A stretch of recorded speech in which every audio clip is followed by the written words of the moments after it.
how to fix the wandering mind in Atma or Bhagavan or God as advised by Bhagavan Sri Krishna. In chapter 6, verse 24 and 25 of Bhagavad Gita, Bhagavan Sri Krishna explains this approach of fixing the wandering mind in God or Atma. Sankalpa Prabhavan Kamans Taktva Sarvan Aseshatah Manase Vendriya Gramam Viniyamya Samantatah Shanai Shanai Uparamed Buddhya Driti Grihitaya Atma Samstam Manakritva Na Kinchitapi Chintayet. Completely renouncing all the desires arising out of the thoughts of the world, one should restrain the senses from going towards the worldly objects. Now, with this firm resolve and conviction in the intellect, slowly and steadily, the mind will remain fixed in Atma or Bhagavan alone and will not think of anything else. This is the advice given by Bhagavan Sri Krishna. The question is, how exactly one can do this? Whether one is engaged in the practice of japa or dhyana. Even while engaging in the practice, while doing japa or dhyana, one can see that the mind is wandering yet, even though we are in the practice of japa or dhyana. The way to achieve this goal is to understand the fact that all the thoughts arise out of the mind, and with due practice, as we get rid of the thoughts one by one, slowly by slowly, the mind becomes emptied of all the thoughts.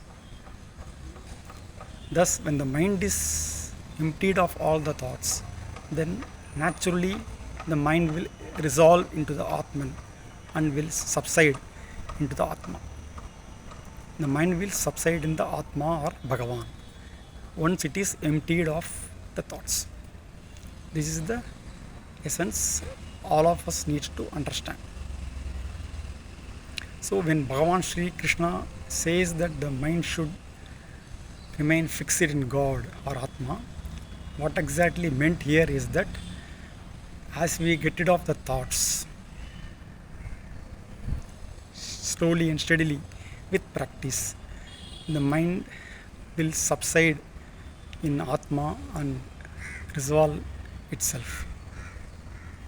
So the way to do this practice of fixing the mind in Atma or God is to get rid of all the thoughts with the practice of japa or dhyana, or with the practice of Mahayoga, which is basically to keep one's attention undeflected and unbroken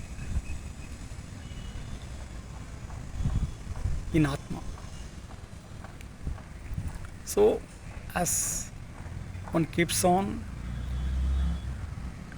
having this undeflected and unbroken current of attention inwardly on one's own Atma or the inner awareness,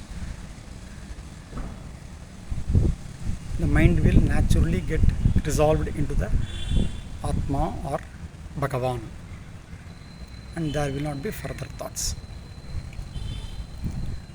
There is one thing which we all need to understand. In Gita, Bhagavad Gita, Bhagavan Sri Krishna always uses the word Atma to refer to the Supreme Being or Bhagavan. Atma here also means our own self-awareness, the Sachit, existence consciousness, the awareness of the existence. Because it is observed that many people do not clearly understand how to interpret this word Atma while it is referring to God. Atma basically refers to the unbroken and undecaying self awareness which is there within all of us all the time. As Bhagavan says in the Gita, Aham Atma Sarvabhuta Sahastitaka. I am the self seated in the hearts of all beings. So the self here means the Atma, which is basically one's own consciousness of the existence, which is there all the time, undecaying, unchanging, eternal. So when the mind becomes free from thoughts, such a mind itself is Atma. Such a mind naturally merges into the Atma.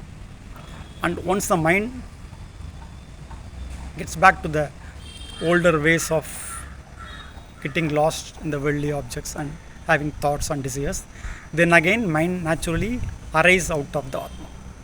This is what is happening off and on, all the time for everyone, regularly. So the focus should be to keep the mind subsided in the Atma as much possible. And this can be achieved only with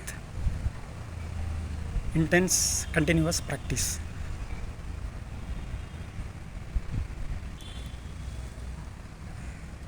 So it is important to understand the fact that every moment of time wherein we are free from thoughts, we are basically remaining in Atma or God or Ishvara. The moment we have thoughts, we are wandering away from God. So if we have to remain fixed in God or Bhagavan or Atma all the time, we should be extremely watchful and vigilant so that our attention is always focused on the Atma or the existence consciousness, the inner awareness all the time. Arunachala Shiva, Arunachala Shiva, Arunachala Shiva.